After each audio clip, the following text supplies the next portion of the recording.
Extra Journaal, vers van de pers. Welkom bij Extra Journaal. Fijn dat u weer kijkt. We hebben het belangrijkste nieuws op een rij gezet. En belangrijk nieuws gaat over een ernstige vorm van griep. Er is momenteel sprake van een epidemie en de griep die heerst op Curaçao is wat vasthoudender dan normaal. Dat zegt dokter Yves Payos-Koop. Hij heeft het over een griep waar mensen last hebben van buikgriep, keelontsteking en eigenlijk dezelfde klachten hebben als bij een besmetting met COVID. Momenteel zijn voor de mensen van boven de 75 op Curaçao, de mensen in slechte gezondheid, weer boosters beschikbaar. Maar Scope benadrukt dat veel mensen geen COVID, maar griep hebben. Daar moet op gelet worden. En we moeten ervoor zorgen dat er voldoende medicijnen beschikbaar blijven op Curaçao. Want de griep kan zich verder uitbreiden als we niet genoeg letten op te zorgen dat we niet besmet raken. Aldus dokter Scope. FKP-directeur op de schop. De Extra meldt vandaag dat eind vorig jaar de Raad van Commissarissen een brief heeft geschreven aan de financieel directeur van FKP, Fondation Caisse Populaire. Het gaat om Peter Bongers. En er is meteen, zo meldt de Extra, veel vragen ontstaan over die brief, omdat Bongers in de afgelopen jaren geprobeerd heeft FKP financieel weer op orde te krijgen. Ondanks heeft de centrale bank de mogelijkheid tot het verlenen van leningen door FKP weer toegestaan. Wat aangeeft dat volgens de centrale bank het financieel weer beter gaat. Nu zal hij moeten vertrekken en vanuit de politiek zijn er vragen over die handelswijze gesteld. Caribische gulden op 31 maart 2025. Dat is nu duidelijk. De Caribische gulden zal worden geïntroduceerd op 31 maart vorig jaar. De centrale bank heeft laten weten dat er wat onduidelijkheid ontstond omdat er onlangs een jaarverslag van 2022 is verstuurd waarin nog een andere datum werd genoemd. Maar zoals we nu kunnen vanuitgaan zal dit op 31 maart volgend jaar worden gebeuren. En daarmee krijgt de Antillen, daarmee verliest de Antillen haar munt. De Nederlandse Antillen zijn per 2010 opgeheven en bijna 15 jaar later hebben we dadelijk ook geen Antilliaanse gulden meer, maar een Caribische gulden.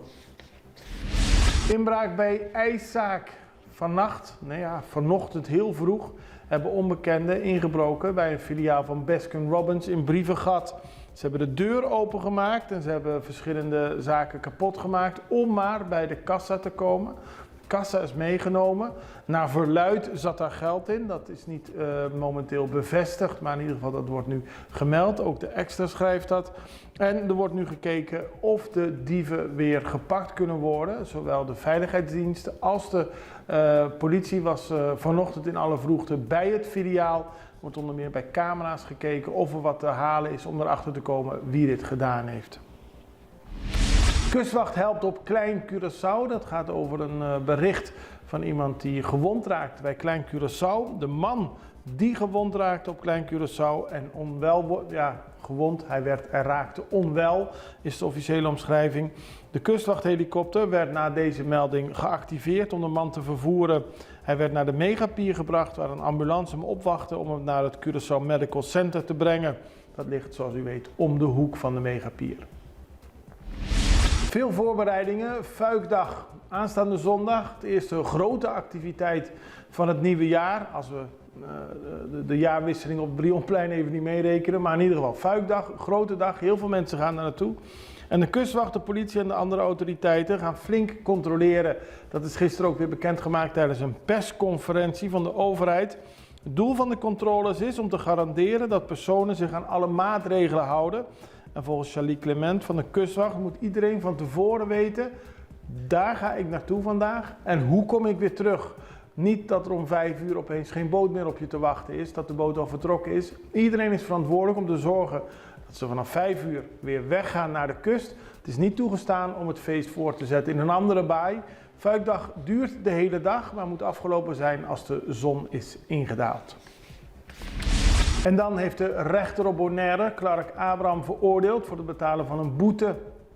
Fondation Maria Dal had in een zakelijk geschil een rechtszaak aangespannen tegen het bedrijf van Clark Abraham. Het gaat dus niet om een politieke zaak, maar om een zaak tussen het bedrijf van Abraham en Fondation Maria Dal, een zogenaamde civiel-rechtelijke zaak. Fondation Mariadal kocht spullen bij een bedrijf van Abraham. Die werden te laat geleverd. Daarop wilde Mariadal $17.000 terugkrijgen. Dat was eerst in een onderling overleg bespreekbaar, maar uiteindelijk werd de stap naar de rechter gemaakt. En Abraham zegt tegenover Bonaire nu het vonnis te bevestigen. Zoals van mij verwacht mag worden, zal ik uitvoering geven aan het vonnis en daarmee is het dossier voor mij gesloten. Hij heeft het er verder niet meer over, omdat het een geschil in de zakelijke sfeer zit en niet in de politieke of bestuurlijke arena hoeft te worden uitgemeten. We gaan even over naar een break en zijn dadelijk terug met meer nieuws. Na año 2009, familia Vieira alante compañía bonita aqui. Het tempo, na começar com 4 truck de mixer, pump truck, anto planta fácil. Wacht nos awe. Awe, nós temos just 4 truck de beton, 5 pump truck, planta de beton novo, uta ready mix batch plant, com capacidade de no menos 120 cub per hora. Corta explicação de ready mix batching plant, tá com a planta aqui, beton te worden mesclar, dingen mixer die planta e não dingen truck.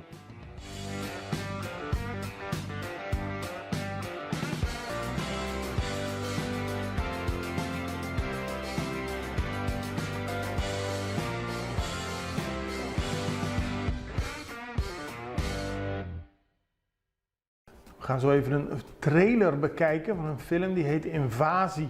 Die trailer kwam eind vorig jaar na de kerst uit en is opvallend veel bekeken in de afgelopen periode. Ook op het Caribisch deel van het Koninkrijk. Dat heeft Storytellers Film en TV bekendgemaakt. Er wordt extra nagekeken, waarschijnlijk omdat er veel aandacht was en niet alleen positieve over de film.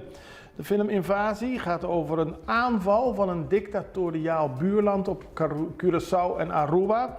Politiek Den Haag reageert verbijsterd en het verhaal is een oorlogsverhaal over de bescherming van de Nederlandse ambassadeur op de eilanden. Een race tegen de klok met veel spektakel en Invasie is gemaakt in samenwerking met de Koninklijke Marine. Die was verantwoordelijk voor de logistiek en het materiaal. Op Curaçao is naar aanleiding van de trailer een discussie op gang gekomen, omdat het volgens sommigen niet echt opportun is om nu een film te maken over een mogelijke aanval op Curaçao. Er zijn oorlogen over de hele wereld. Venezuela heeft onlangs haar oog laten vallen op een buurland. Misschien is het beter om dit nu niet te doen, zo zeggen sommige mensen. Tegelijkertijd heeft activist Marlon Regales gezegd dat volgens hem de film een verkapte poging is van de Nederlandse staat om te voorkomen dat meer mensen streven naar een onafhankelijk Curaçao. Wat het ook zou kunnen zijn, we laten nu de trailer zien, dan weet u wat er op de hoogte is. Op 28 maart is de film in de Nederlandse bioscoop te zien. Het is nog niet duidelijk wanneer op de Curaçaose en Arubaanse bioscopen de film te zien is. Maar kijk even, dan weet u waar we het over hebben, de trailer van Invasie. Dan gaan we naar het buitenland. Oscar Pistorius is vrijgelaten, vandaag in Zuid-Afrika. En dat gebeurt bijna 11 jaar nadat Pistorius zijn vriendin Riva Steenkamp doodschoot. De 37-jarige Pistorius is voorwaardelijk vrijgekomen. De Zuid-Afrikaanse ex-Paralympisch atleet staat ook wel bekend als de Blade Runner. En hij zat sinds oktober 2014 in de cel. Hij is een zeer bekende atleet. Zijn beide benen werden geamputeerd toen hij nog een baby was. En hij kreeg in 2017 13 jaar cel opgelegd nadat hij in 2013 zijn vriendin doodschoot door de toiletdeur bij hem thuis in Pretoria. Pistorius heeft steeds volgehouden dat hij dacht dat er een indringer achter de deur was, maar volgens de aanklagers doodde hij zijn vriendin uit woede. De strafzaak tegen Pistorius hield Zuid-Afrika lang bezig. Op het moment van de moord stond Pistorius op het hoogtepunt van zijn carrière. Hij deed in 2012 als eerste atleet zonder onderbenen mee aan de reguliere Olympische Spelen. Die werden toen in Londen gehouden. En de Zuid-Afrikaan heeft ook meerdere malen meegedaan aan de Paralympische Spelen. Hij won daarbij 6 gouden medailles. Nu op vrije voeten, maar wel voorwaardelijk. En daarmee zijn we aan het einde gekomen van deze aflevering van Extra Journaal. Ik wens u een heel prettig weekend. Ik hoop u maandag weer te zien. Dan zijn we er weer met het laatste nieuws. Tot ziens. Dag.